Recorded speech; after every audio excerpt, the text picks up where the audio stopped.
Hello, everybody. Welcome to the special edition of the Athlete Diary. We're here in Massachusetts. We're here with Coach Lucky. We're here in this great state. I came all the way out here to see him, so hopefully he's going to give us our money's worth in our conversation. He's been on here before, but we haven't released that episode. That was one of my pre-trials, but it was great. So great that I had to make sure I got him again. And we got him live, like in person this time, because last time it was on Zoom, and that wasn't the same. You got to feel his energy through the video. It's real deal. He's like that. So, Coach Kenny Lucky. I appreciate you, man. Appreciate you having me. Grateful. You know, when you told me you wanted to come up here just to see me, you know, I'm just grateful, man. I live life with gratitude and just grateful for everything God is doing, man. So I can't complain. I'm ready to go. Yes, sir. Yes, sir. So the last time we talked, you had just got done coaching at, I'm pretty sure it was like Arkansas State or something. No, it was, dang, we hadn't talked in a while. You were working with athletes in Chattanooga. Yep, in Chattanooga. So what was the process? How did you end up here? Like what? I just remember hopping on Twitter one day and I saw that you were here and I was like, wow, I swear he made that change. So how did you end up here? So it's crazy. Everything works in seasons. We all got different seasons in our life.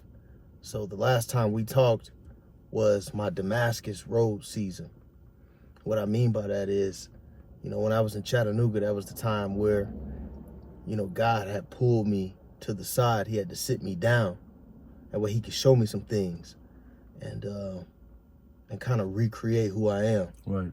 So after Chattanooga, I got the opportunity to come back into college football, working at Akron. I was at Akron last fall, working with the DBs. And then we got fired from Akron. And then God is so good. My best friend, my cousin, he's the linebacker coach here at UMass. Okay. And so he got me on here. So that happened in January. And that's how it happened. Man, I just was recording a podcast. I don't think you ever met Devin Connors, but he's a new player at Moorhead, and he's an older guy who transferred in from Purdue. Him and I were just talking about connections and how connections can change your life, being like close to people and the people you meet. So that's great to hear that you had a connection that was able to put you on to this place. But you enjoying it out here? How is it? Man, it's really all about these players. Yeah. And that's the thing, you know, everything ain't gonna be enjoyable all the time in life. Everybody thinks enjoyment is like one of the top tier features of life, and it's not. It's not. So yeah, some days I enjoy it, some days I don't. But guess what? We have to stay focused. It's all about, you know, our purpose, and mine is these players. So, you know, a lot of times I am enjoying myself because I'm doing what I love. And there's some times where there's some things that aren't desirable. But guess what? If you stay focused, you know, you stay focused on why you do what you do. So I hope that answered your question. Oh, yeah, for sure it did. So my next question would be, so beforehand, we talked about, like last time we talked, I asked you what was one of the hardest trial errors that you went through in your life. If we can just get that again, just that rundown, maybe it's changed since then, because that was a year and a half ago, 2 years ago. So if there's anything that's changed, you know what I'm saying? If you could just really kind of answer that question again, what is one of the hardest things that you've been through in your life? And just the steps you took and the things you took, the things God showed you in that time, just, you know, kind of give us that story. Again, so the Chattanooga experience, I was out of college coaching for 12 months. Now, you're young too, so just so everyone knows, he's very young in this. Yeah. So I was out of college coaching for 12 months. Hardest time of my life. But it was the hardest time of my life because my foundation was wrong. It was off. I thought I was a college football coach. I identified as a college football coach. And what God had to show me was, that's not it. You know, I'm a man in his own image. Right. And once he showed me who he was, that's when I learned who I am. And that happened in that 12-month span in Chattanooga. So looking back, what was so hard about it, I couldn't do what I loved, man. I couldn't be around the players and coach like I wanted to, at a high level, at a competitive level. Right. So that's what was so hard about it. A lot of times in life, though, what's real versus what you feel are two different things. Facts. Yes, sir. Yeah. Sometimes you feel one thing, but your feelings are misleading. I'm actually working on a book right now called Going to Practice with God. And it's a devotional for coaches and players. Mm-hmm. It's set up like a practice install. Okay. And so it's got a play concept, a play call. It's got first through fourth down, and then we bring it up at the end. But one of the things I was actually speaking on today was about misleading feelings. Mm-hmm. Okay. Because the verse was in Luke. It was Luke chapter 6, and it was talking about, do unto others as you want them to do to you. About loving your enemies. People who curse you, bless them. Pray for those who are not on your team. And saying all that to say, everybody wants to be, Christ-like for those who believe in that. But you got to get out your feelings. Yep, for sure. And I really learned that this year. One of the biggest thing about life is you got to get out your feelings, man. Get out your feelings. Get out of the way. Get out of the way of the bigger purpose, the bigger picture, the bigger plan that God has. And you'll miss it if you in your feelings. Just so we can get an example, because I'm really interested in this topic now that we're here. Can we get an example from you, maybe, of a time that I'm going to think of my own, and I'll give one back, of a time you maybe missed an opportunity because you were in your feelings, but that wasn't reality? You know what I'm saying? Like, I don't know if that question makes sense. It does. Yeah, I'm going to try to think of my own. Man, these opportunities happen every day. Every day. And sometimes it's not always about the big stuff. It's miss an opportunity to love. Miss an opportunity to be wise. Miss an opportunity to have self-control. Miss an opportunity to practice patience. Miss an opportunity to seek understanding. Miss an opportunity to be professional. Miss an opportunity to learn. Miss an opportunity to care. Those missed opportunities, a psychology report showed that I think that the average human has like 30,000 thoughts, or makes 30,000 decisions in a day. That's what it was. Makes 30,000 decisions in one day. Can you imagine all those little decisions?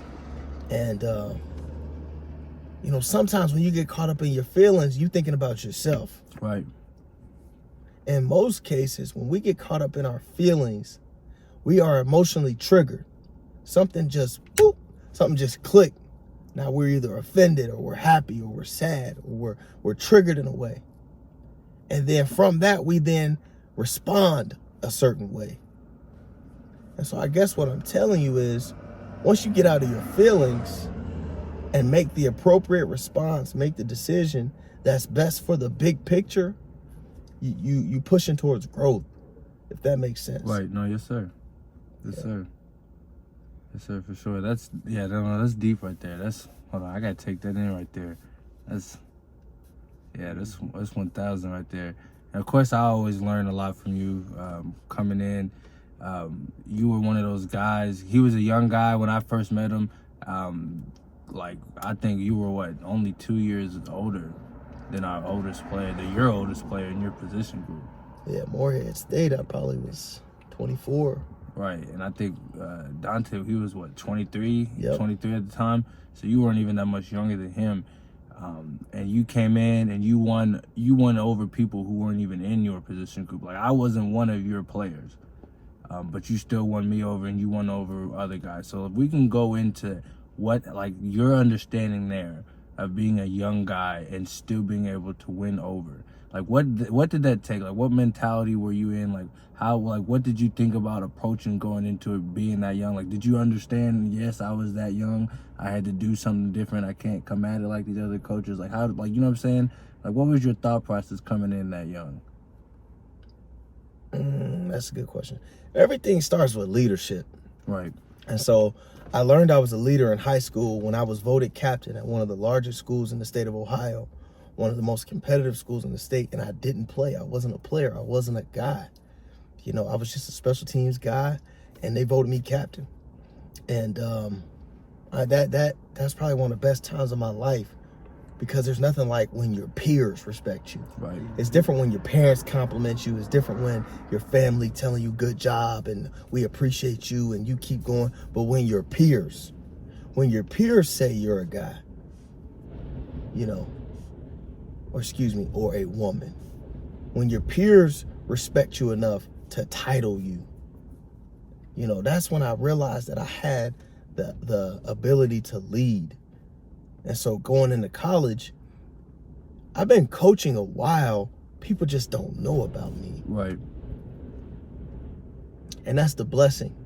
See, I've actually been practicing coaching for 9 years, but I'm still 26. Right. So, see, that's deep. Watch this. I was about to say, let's elaborate Watch on that this. now. Let's elaborate on that now. So when I was in college, while players play and practice playing, I was a young coach practicing coaching.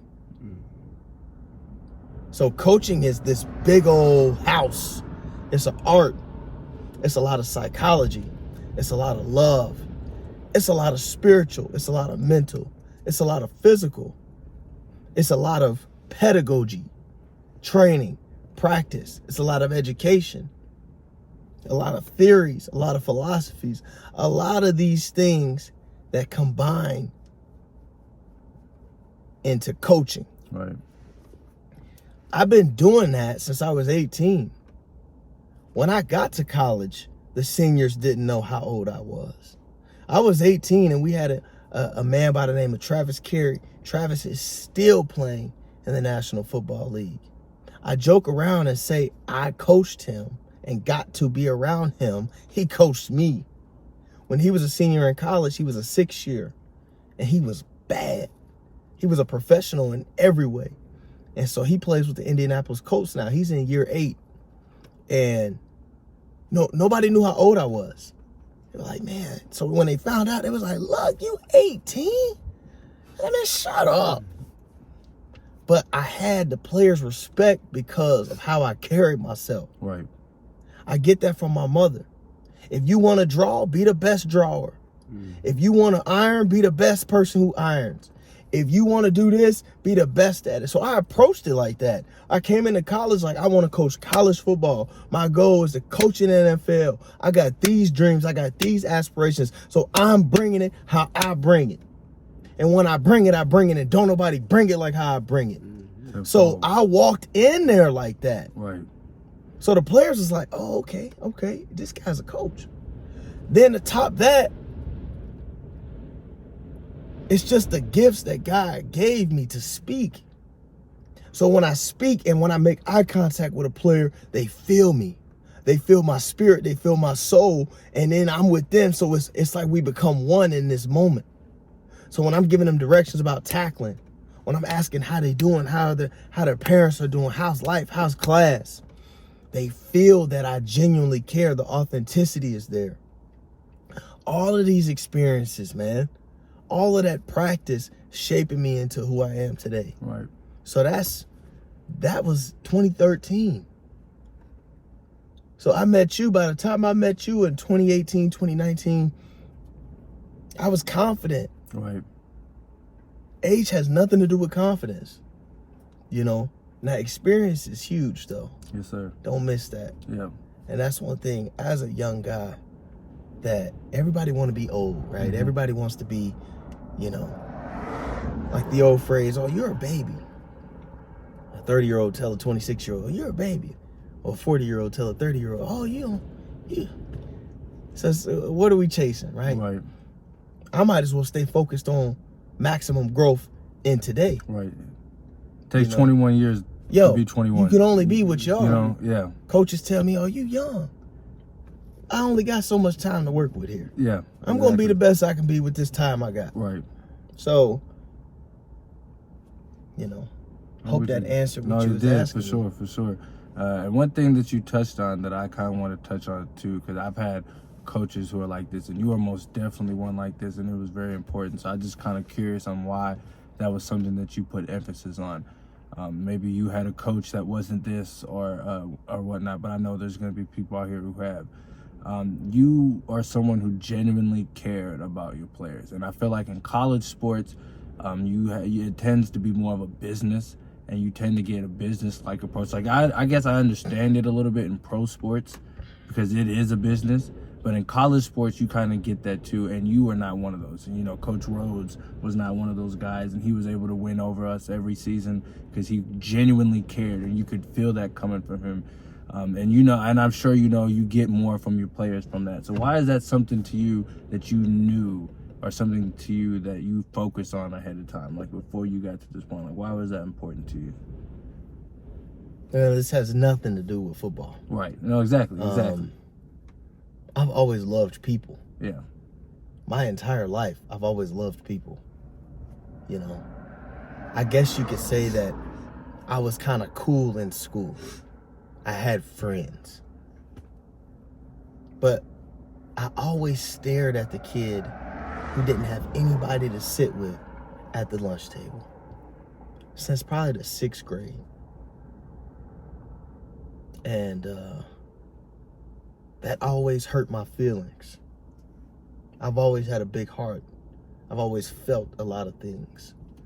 You know, my parents got a divorce probably when I was in about the 4th grade. And that's when I started noticing just the dynamics of the heart based on all these feelings I was going through. But I've always loved people, man. This ain't got nothing to do with ball. Right. When I talk to these athletes, I don't even ask them about ball until the time is on the field or in the meeting room. Outside of that, this is not about that. Right. That's never mattered to me. And that's why God is going to allow me to have success and take me to high places, because I'm a people person. I love people. Right. So yeah, I do genuinely care, because I genuinely care about people. I give money to people asking for money on the side of the gas station, and because guess what? I got it. It's right there. So I guess I've always loved people, man. Not being close with my dad growing up, my parents divorced. My dad was around and he wasn't around, and he would be around and he wasn't around, and he would be around and he wasn't around. So there's a lot of voids I had as a young man coming up, as a boy. So I know that the players have voids. Right. I know there's a lot of disappointments in their life. So I try to bring everything to them. I try to give them all I can give, knowing what they lack. If I can do that, I definitely can get him to tackle. Yeah, no, exactly. Yes, sir. Yes, sir. So that's how I feel on that. Oh, yes, sir, for sure. Well, that's good. Really, hold on. You've unpacked a lot. I don't know if you guys catch it. Everything he says, you kind of gotta, at least for me, I gotta take everything he says and I'm breaking it down in my head. And it's really like, it's low key, like I don't know the word I'm looking for. There's depth to everything he's saying. Like, there's surface level depth, and then there's more depth under everything. So I'm really taking in everything he's saying. But yeah, no, that was deep right there. So my next question would be, so we talked about you getting married. So this is off the ball a little bit. I've been talking, so this is Kaylin. I talked to Kaylin too about getting married. How's that going? Like, how is that? Like, I'm kind of interested in your story. So how long have you guys been together? Like, I'm kind of interested in y'all's story, like you and your fiance's story. So we actually met in 2014 on campus, but I was a knucklehead. So of course I really was just trying to do what most young men are trying to do. She was not having it. Then God brought her back around again. When I was a GA, she was a senior. And we were talking, but we weren't talking. But I was interested in her, and then we started talking and became friends. And so I got my first job at Dayton after Ohio as a GA. She got a job up in Milwaukee, and we've been going since. It's I guess I get tired of the fairy tale stuff that people think is a requirement. There's a lot of work in this, man. Yeah. There's a lot of work in this. A lot of times relationships don't last because people don't put the work in, whether it's friendship, whether it's intimate. So it's going great. I'm excited. I can't wait. I just telling her, not the wedding, but the marriage. Yeah. I'm excited for the marriage because we are a team. I lead her and she follows me and she provides everything that I need. And so I'm excited, man. I'm ready to go to work. It's not going to be easy. Right. But I'm ready to go to work. And I just approach everything like that. I'm ready to go to work. So it's not easy though. Yep. You gotta change. Yeah. See, the problem is people don't want to change. No. Everybody want to do what they want to do, and that's not a relationship. No. That's individual. Yeah. Yes, sir. So does that stem from? I guess you changed over time, but you talked about your mom, your dad being there, not being there. So your mom. Is she like an influence into how you are handling this kind of relationship, or was it something like you just kind of learned? So I'm trying to make this practical for guys who are or you know what I'm saying, maybe females too are in college already, and they're kind of what's in college were you know what I'm saying, what made it click for you, oh yeah, I need to make sure I'm buckled down like this, you know what I'm saying? God. Yeah. There ain't no credit to the human experience. It's just God, man. There was a real pivotal point in our relationship where I think it was about to end, and I could feel it. I knew she was tired of me because I wasn't manning up and being what I was supposed to be. And so, I prayed and asked God to change me, because clearly I'm about to be the worst thing for me. And I know that all too well. And a lot of us do. A lot of humans have trauma from themselves. You done messed up so many times in life, made so many mistakes, disappointed yourself so many times over and over again. It's called a self-inflicted wound. And a lot of us have self-inflicted wounds. We're used to ruining it for ourselves. And so because I knew that feeling, I'm like, man, I can't do that. Like I said, get out of your own way. I had to ask God to get in the way and let me get out the way. Yes, sir. Because I know all too well about ruining my own self. Right. See, God has actually never brought nothing bad my way. I brought it my way. Now, there's this thing called grace and mercy. That's how we continue to exist. But the human experience is filled with self-inflicted wounds. Things we did to ourselves. Now we trying to figure it out. That's real talk. Oh man, for sure. That was, that's one of them other ones. We're gonna have to cut the video. I'm gonna need for me a minute 30 real quick. That was You grabbed me right there, Coach. Yeah, that was a real one right there. So kind of talking about self-accountability, being, being self-aware, accountable to the things that you are doing in your life that are causing your own pain or causing your own bumps in the road. Something that I think college athletes and people go through a lot. So another conversation I kind of want to ask you, topic, it's not really a topic, maybe it's just something that bothered me. I don't know if you've had a thought on it lately.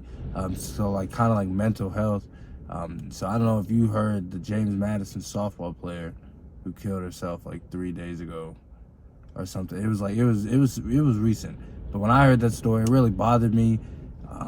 because I think it's happening a lot now. I feel like athletes are tending, like, I think in the last 2 years or so, we've had 4 or 5 D1 athletes do this. And of course, division doesn't matter because suicide is suicide. But like, just I'm curious on your stance on mental health in athletes. Like, I don't know. Like, do you think there's something that coaches could do more to help, or do you think that you know what I'm saying? Just kind of your thoughts on mental health in college sports and athletes and stuff like that. You know, it's funny. I don't have a stance. Yeah. I don't have a stance because it's a proven reality. Yeah. So the facts are the facts. And what I believe is that it's always been around. Mm-hmm. It's just now it's getting studied. It's getting evaluated. People are finding the psychology in this. You know, what about the human experience and the brain mixed with the heart and the emotions is creating this, mixed with the experiences of life, the traumas of life? You know, why is this happening? So it's always been there. Mm-hmm. We've titled it now, but this has always been a reality. So that's what I believe about it. Mm-hmm. And then how I feel about it is life is so precious. Life is so special. Life is everything you make it. Life is filled with events that take you for twists and turns that you don't want to go on. But there's this formula in a book. Tim Kite is responsible for this formula. E plus R equals O. The events in my life plus my response give me the outcome. E plus R equals O. And I firmly believe in that. We all are impacted by events that stink. They suck. But the response to those events,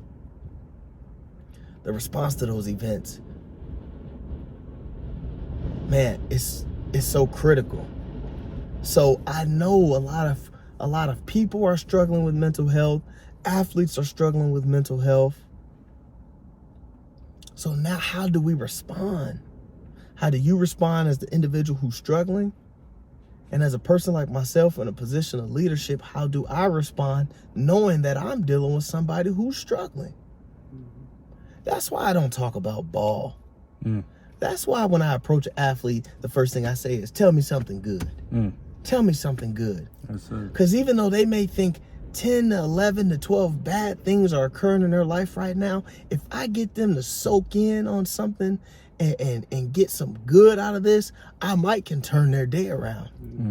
Now, if I turn their day around, maybe I can do that 7 days in a row, 14 days in a row, 365 days in a row. But now we're talking about, well, where does that power source come from? Okay, watch this. Do you think we live in a time where spirituality is at an all-time low? And is this a reason that mental health is at an all-time high? Wow, yeah. The studies show that where we are currently in Massachusetts, it's the lowest people group of Christ believers in the country. People believe in God, you know. I think a lot of people believe in God. Yeah. And people know there was a man named Jesus, but it's like, well, who was this guy? What was he really? But I've been thinking on this. Isn't it something that mental health being at an all-time high while the world and spirituality is at an all-time low? Yeah, no, I hadn't thought about that, but now I'm thinking about that, and Low-key giving me chills thinking about that. And That's it's crazy. sad that Yeah, it's sad that most recently these young women that we just lost in our sports who were dealing with mental health. So that's why, people like us, we have a job to do. See, everybody want to make saints. Nobody wants to go make a sinner a saint. Yeah. Everybody wants to deal with the people who have it all going on. Everything's going well. Let's go help people where it's not all going well. Right. Exactly. I don't have to coach the kid that life's been great for him, everything he's ever done. No, give me the kid with pain. Give me the kid who's struggling. Give me the kid who cries at night. I can coach him. And I know exactly what to do to coach him. Yes, sir. Now, I'm no psychologist. You definitely need to go seek help, professional help. People who study this for a living. I'm just a resource. God is the source. I'm a resource.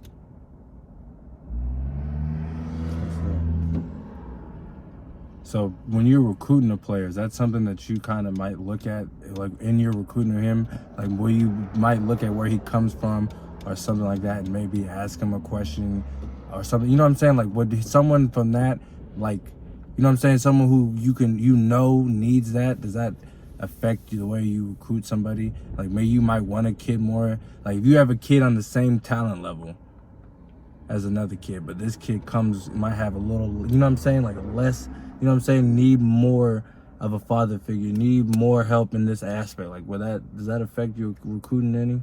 I mean, before the football. Right. Again, I don't start anything with football. Yeah. Literally, one of the first questions I ask in the recruiting process is, who are you? Yeah. That question alone is great. You will find some great responses. You might even catch a tear. You might catch a lot of confusion. And because you all are so young, you're going to hear a lot of I don't knows. So watch this. Okay, who are you? What are you looking for? Because even though plenty of kids don't know who they are, what they do know is that they're looking for something. I'm looking for the college experience. I'm looking for athletics. I'm looking to get rich. I'm looking to play ball. I'm looking for this. I'm looking for that. So once I find out that, and once I do a good job listening, you've guided me to where I'm going to take you. So I recruit everybody different. I start with 2 baseline questions, and I let that take me down an interesting relational path. Right. To see where's this going to go. There are kids who need, that parental role. There are kids who just want to coach. Just be my coach. Amari Campbell. Amari wasn't looking for the role outside of sport. He just wanted a good coach. Right. So I gave him what he wanted. Demetrius. Yep. Demetrius wanted everything. Yeah. He wanted everything in love, in the relationship. So I gave him what he needed. I gave him what he was looking for. And I think that's where I do a good job in the recruiting process. I'll find out what you're looking for, and then I provide that. So no, I don't have to sell anything but myself. Right. The institution is going to sell itself. The program is going to sell itself. I'm selling myself. And it starts with finding out who you are and what you're looking for. That's called sales. Right. That's sales. Yes, sir. Yes, sir. This is great, Coach. I can't lie. You just, you know what I'm saying? I'm just got to take everything in. It's just taking a minute. Man. It's crazy. We got more done in that time than... The amazing thing is I'm not turning on anything. Right. No, this is you. Yeah, this is you. This is me 7 days a week. Yeah. And the players, I give them this every day. In all capacities, in all categories. With love, at this same tempo, this same speech, this same talk, this same outfit. I give this every day. and it goes in their ear and it goes out. For some of them, it goes in their ear, it stays for a little bit, then it goes out. I don't mind, because I'm a reinforcer. Right. I'm going to catch you the next day and the next day. So what does it take to do it every day? Love. Love. Like when you wake up in the morning and you... When I wake up in the morning, I say that today is going to be bigger than yesterday was. That's it. I'm going to impact a kid bigger today than I did yesterday. I'm going to coach it better today than I did the day before. I'm going to walk and talk with the spirit in me, the fruits of the spirit, at a higher level today than I did the day before. So that's my mentality. That's my mentality, bro. Yes, sir. I mean, that's it. Literally, that's it. That's all That's it it. takes. It ain't got nothing to do with football. Yeah, that's all it takes. That's why God keeps blessing me with the opportunities to coach in football, because I don't focus on football. Yeah. Facts. It's not about the title, not about your rank. It's not about the logo. I represent the logo as a man, me, and I represent it at a high level because I don't focus on football. Right. That's it, man. That's it. Sir. So, You most definitely blowing it out of the water. I can't lie. Most definitely worth a 3-hour trip. 3 hours. I gotta buy you some lunch. Nah, shit. After the way this is sounding, I might have to buy you some lunch. This is just that's the one we had. The one comment you made a few minutes ago still. And the thinking about the spirituality and the mental health thing is really sitting with me right now. That's something that I most definitely hadn't really, you know what I'm saying? Because it's something once you say that, you're like, yeah, and I see it. But you know what I'm saying too, you see it, or someone says it to you. Watch this. It's crazy. In the beginning, God created the heavens and the earth. But why did he create two instead of one? Why isn't it all one? Well, there's a place where he lives and there's a place where we live. Do you know who is who is in charge of the place where we live? The enemy, the opposition, Lucifer himself. That's why he was cast down to earth. Lucifer was an angel in heaven, full of himself, and was not about God's image. So he was cast down to earth. So in the beginning, God created the heavens and the earth. Well, if God lives in the heavens, who lives on the earth? Lucifer. And the enemy. Yeah. The evil spirit. Yeah. There's no evil in heaven. Only here. So once you realize that about life itself, okay, now it's like, ooh, okay. The problem is we get too caught up in the world. Yeah, that's what I was about to say. We get way too caught up in the world. Things that don't A lot matter. of shows I don't watch because I don't care. Yeah. A lot of conversations I don't hop in because I don't care. Yeah. And see, we're so distracted as a people because we like that quick fix. We love that quick fix. Whatever it is to get our attention, get us real quick. Instagram. You get on my Instagram, see, you know you in a real place in your life. You know you're in a good place when you get on all your social medias and they all align with who you are and what you talk about. Right. Get on my Instagram. You ain't gonna see nothing but athletes and scriptures, quoting. All kinds of apps be popping up. Because that's what I talk about. Development. Because that's what I talk about. Facebook, man, I don't care about what people talking about on Facebook. Yeah. Now watch this. Do you know how many people talked about Will Smith? Yeah. And yeah, I didn't get into that. But then on Easter, about less than half people We were. talked about Jesus. And, yeah. How about that? Yeah. Chris Rock, right? Right. Will Smith and Chris Rock was here. Yeah. And then Easter was like down there. Yeah. Yeah. That's what thousands. So since we brought up social media, my question to you. So now I'm on a kick now. I don't listen. I cut off Lil Durk and Lil Baby. I'm done. And I think it might be because I have a son and I understand. But it was really when I was listening to a Lil Durk song and he said, and I quote, "My brother keeps telling me to buy property, but I keep buying Glockies." And people tell me, "Jacob, you're just gonna cut off Lil Durk for that one bar. It's entertainment, blah, blah, blah." And I feel like you're a reasonable man, so I feel like you might feel me when I say this. I understand it's entertainment. You understand it's entertainment. But there's a lot of people on this planet who hold on to what rappers and famous people say. So as a black man and people who are trying to help the black community or communities in general, and knowing that there's younger people who are going to hear that and might attach to that and other things that he's saying, for me, do you understand why I'm cutting off that kind of music? Like, you know what I'm saying? Like, I get like me cutting them off is not going to hurt them in any way, like, or truly hurt the industry, but I just feel like I can't support it anymore. You know what I'm saying? You in a good place in your life then. Once you start feeling like that, you know, you're just in a mature state of mind.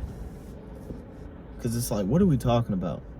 You know, the one thing I don't do and try not to do and pray not to do is waste words. That is a goal every day, that I don't waste my words. Yeah. So I think we're just too wasteful. We waste our intake. We waste our output. So Lil Durk, Lil Baby, those guys are rappers, man. This is what they want to do. They're good at what they do. I'm not knocking their skill. No, not at all. There are songs I listen to. There's songs I don't. There's some Lil Baby songs I love. There's some Lil Durk songs I don't love.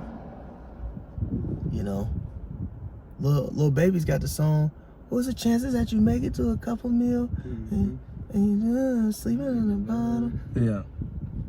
We turn a Section 8 to a condo." Type, yeah, I'm with you, yeah. That's motivating. Yeah. So it's not rap, it's the content in rap. Right. You know, when I was in high school, Chief Keef, he came out and changed the rap game.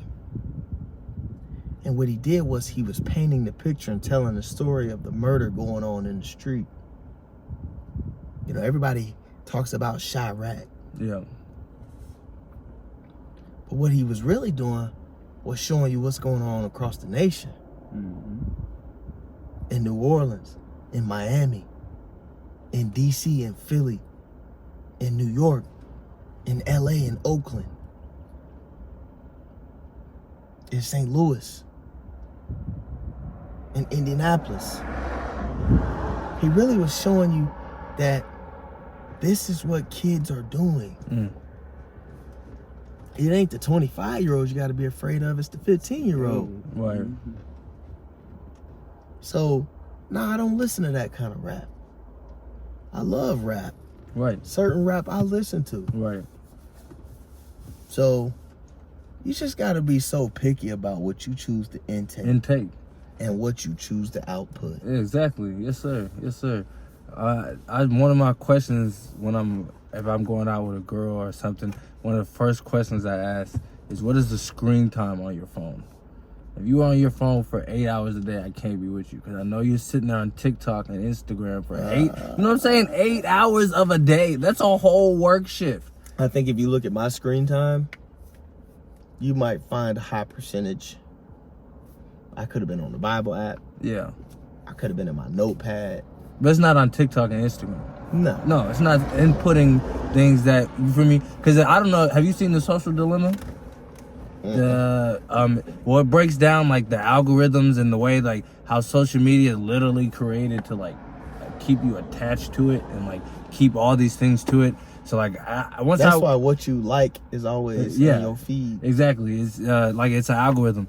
And that's why, to me, it's so funny, bro. Like, not funny because it's really sad. Like, I think it's sad at this point to see other people like this. But, like, there'll be people who, like, tweet or post about something depressing. And it's coming from, or, like, retweet. And it's coming from, a page called, like, saddened tweets or like saddened quotes. And it's like, so you're sitting there and they're posting all these sad videos, like, duh, you're gonna get sadder.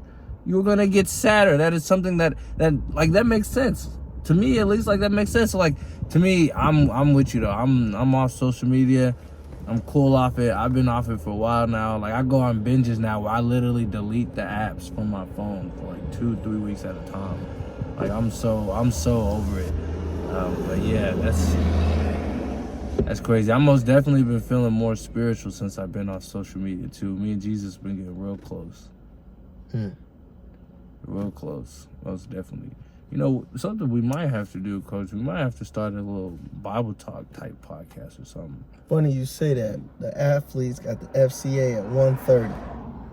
I was just thinking that I need to be in there at 1:30. No rush. I'm just letting you know. It's 1 right now. Oh, bet, yeah. So, yeah, I mean, again, man, there's so much in this life for you. There's so much for you, man. It's so much for you. So much. And what you gonna do with it? So that's why I coach the way I do. That's why I bring that juice, that confidence. Because I know it's a lot in this life for me. It's bigger than the game. Yes, sir. So. Yes, sir. Well, Coach, I appreciate you hopping on this with us. Appreciate you letting us pick your head, pick your mind, get your thoughts. Hopefully we didn't cause you too much distraction to your day. But once again, appreciate it. No doubt.